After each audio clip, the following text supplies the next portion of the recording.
Welcome back to G Fun Facts Online. Today we are diving deep into what financial experts and climate scientists are calling the missing middle of climate action. It is a concept that has emerged as the single most critical yet contentious pillar of the global net zero economy for the mid-2020s. We are talking about transition finance.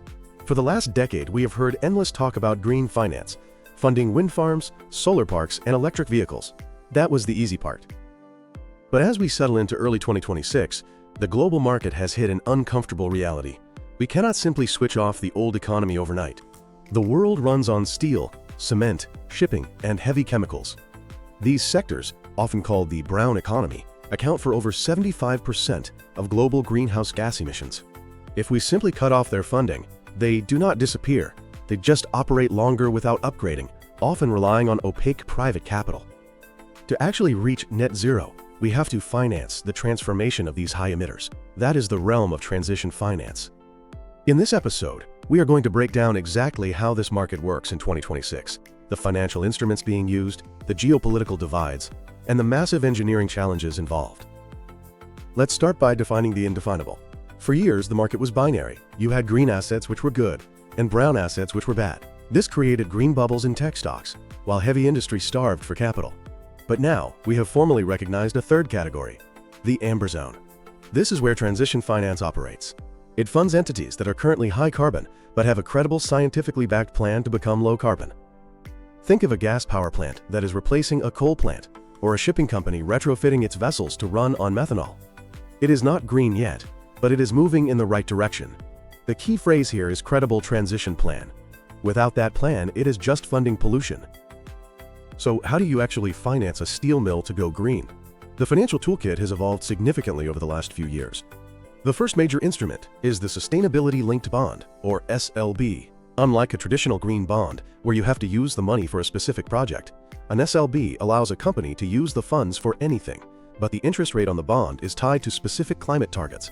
For example, a cement company promises to reduce its carbon intensity by 20% in 5 years. If they fail, the interest rate they pay to investors goes up. Back in 2024 and 2025, these bonds faced a crisis of credibility. The penalties for missing targets were too small, often just a tiny fraction of a percent, so companies treated it as the cost of doing business. But in 2026, the market has demanded materiality. We are now seeing structures with significant penalties and, crucially, requirements to include Scope 3 emissions, which covers the entire supply chain. Another major instrument is the transition bond.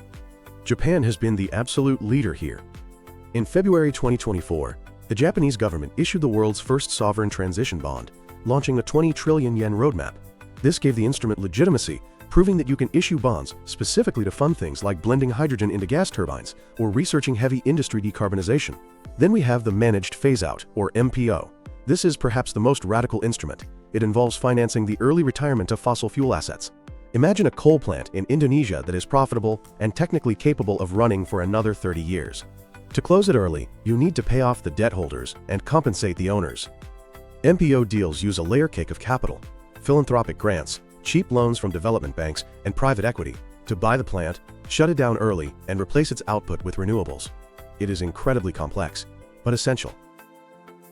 Now let's look at the regulatory landscape, because this is where things get fragmented. We essentially have 3 centers of gravity in 2026: Europe, Asia, and the UK. The European Union has taken a strict, regulatory approach. They have updated their Sustainable Finance Disclosure Regulation to explicitly include a transition category. A key feature here is the CapEx clause in the EU taxonomy. It says a company can be considered aligned with the taxonomy, not just if its current revenue is green, but if its capital expenditure, its investment money, is being spent on greening its operations. This was a game changer for heavy industry. Asia, led by Japan and the ASEAN nations, has taken a more pragmatic approach. They introduced a traffic light system. Green is the global standard, red is uninvestable, but they formalized an amber category for activities that reduce emissions but aren't net zero yet. This is crucial for energy security in developing nations. Japan's Ministry of Economy, Trade and Industry even published detailed technology roadmaps for sectors like steel and chemicals. If a company follows that roadmap, they qualify for funding. Then you have the UK and the Glasgow Financial Alliance for Net Zero, or GFANZ. They focus heavily on the integrity of the transition plan itself. By 2026, the gold standard for these plans requires interim targets for 2030, not just 2050, and executive pay that is tied to climate goals. If the CEO gets a bonus while emissions go up, it is not a credible plan. Let's move from the abstract to the concrete. Where does this money actually go? Let's look at 3 hard-to-abate sectors. First, steel. Traditional blast furnaces use coal and are massive polluters. The solution is direct reduced iron using green hydrogen. But the cost is enormous, creating a green premium of 20 to 30%. Transition finance here looks like a bond issued to build a pilot plant, backed by a long-term purchase agreement from a car manufacturer like Volvo or Mercedes who wants to sell green cars. Second is cement. This is a nightmare sector because carbon dioxide creates the chemical reaction itself, not just from burning fuel. You cannot fix it just by switching to renewable energy.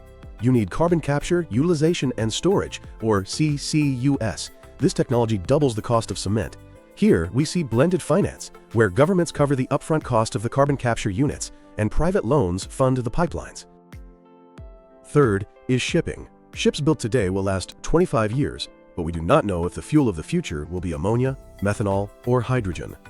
The transition solution is financing dual-fuel vessels. Banks are now issuing loans where the interest rate drops if the shipping company increases the percentage of its fleet that is capable of running on zero-carbon fuels, incentivizing flexibility.